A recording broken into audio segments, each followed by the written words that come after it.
Hi, welcome back.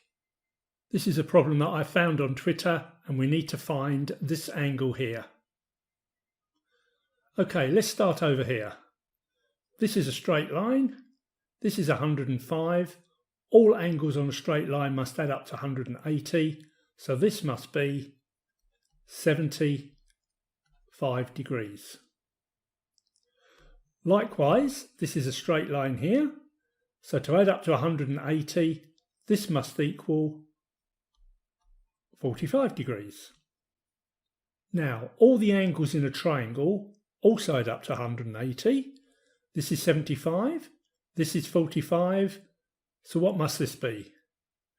Well, 75 and 45 is 120. 120 from 180 is 60 degrees.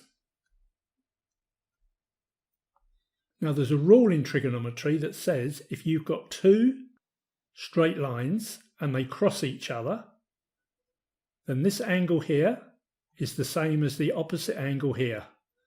So this also becomes 60 degrees. Moving down here now, angles on a straight line again must add up to 180. So 119 gives us 61 here.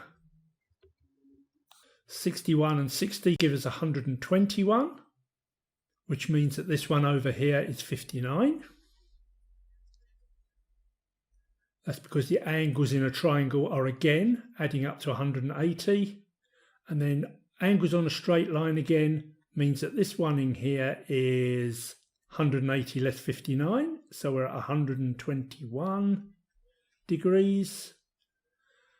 And finally, this final triangle. This is 41, this is 121, giving us 162. Therefore, this angle here must equal 18 degrees.